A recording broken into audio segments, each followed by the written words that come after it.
Kami dalam Muallim Muda, dakwah untuk ummah. Allah Subhanahu wa taala berfirman dalam surah At-Talaq ayat yang ketiga, barang siapa yang bertawakal kepada Allah Subhanahu wa taala, nescaya Allah akan berikan apa yang diminta oleh hamba-hambanya. Tuan-tuan, marilah sama-sama kita kembali kepada Allah. Apapun ujian yang Allah berikan dalam kehidupan kita, pasti dan pasti ada hikmahnya. Dan daripada situ saya mula sedar bahawa usia muda kita ni sebenarnya biarlah kita melakukan perkara yang Allah redha. Dan itulah yang Allah sebutkan dalam Quran surah Al-Baqarah ayat 216. Wa asa an takrahu syai'an wa huwa khairul lakum.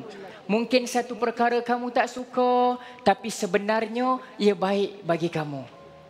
Ibu ayah, semua yang berlaku atas kehidupan kita, itulah pandangan yang baik dari Allah. Sesungguhnya Allah tidak akan mengubah nasib suatu kaum sehingga mereka mengubah diri mereka sendiri. Dari titik tolak itulah saya bingkas bangun, nekat untuk kembali menjadi imam, seterusnya terpilih menjadi peserta Muallim Muda. Dan di pentas inilah saya berikrar, saya dulu pernah gagal, saya tak akan gagal lagi di pentas ini. Saya Muallim Muda Izzat, akhirat tujuan utama, dunia jangan dilupa. Dan telah kami perintahkan kepada seluruh manusia untuk berbuat baik kepada kedua ibu bapa mereka. Nabi juga pernah bersabda di dalam riwayat Al-Imam Tirmizi, "Ridha Rabbi fi ridhal walidi wa sakhatu Rabbi fi sakhatil walidi." Redha Allah bergantung kepada redha kedua ibu bapa. Begitu juga murka Allah bergantung kepada murka kedua ibu bapa. Alam nashrah laka sadrak. Bukankah kami telah melapangkan dadamu, wahai Muhammad? Al-Imam Alusi ketika mentafsirkan perkataan syarhun dengan erti kata al-fashu, Allah Ta'ala meluaskan, melapangkan dada baginda Nabi sallallahu alaihi wasallam. Dan tuan-tuan dan puan-puan, sejak daripada itu fikiran saya mula terbuka, hati saya mula lapang. Kita tak sepatutnya terlalu berfikir terhadap masalah. Saya dihina, saya dicaci, saya dimaki. Kawan-kawan saya kata, Syamsul, engkau ni nak jadi apa? Nak jadi anak apa? Apa pun tak boleh, balik pun engkau tak buat, belajar pun engkau gagal, nak jadi apa?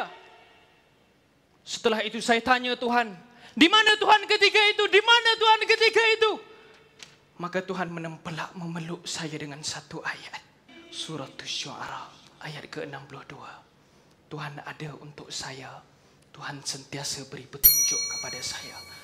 Kata Al-Imam Ibn Kathir dalam tafsirnya, maksud kazimin katamuhu falam ya'maluh.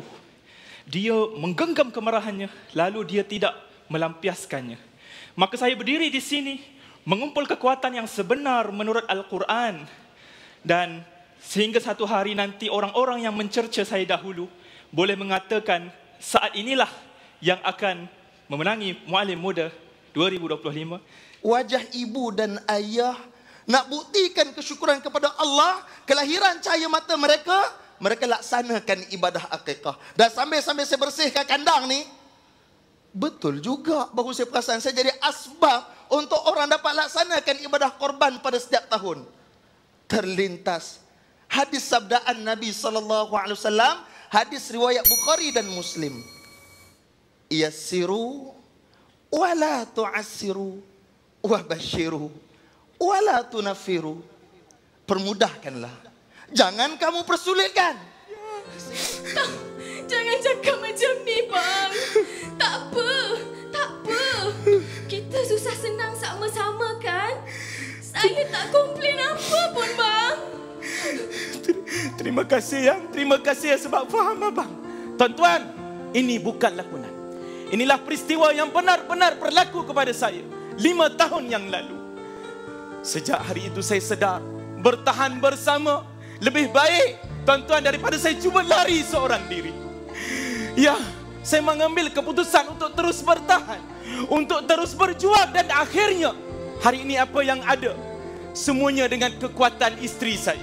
Kuntum khaira ummatin ukhrijat linnas ta'muruna bil ma'ruf wa tanhauna 'anil munkar wa tu'minuna billah. Kamu sebaik-baik umat yang dikeluarkan untuk manusia, kamu mengajak kepada yang ma'ruf dan mencegah dari yang mungkar, dan kamu beriman kepada Allah.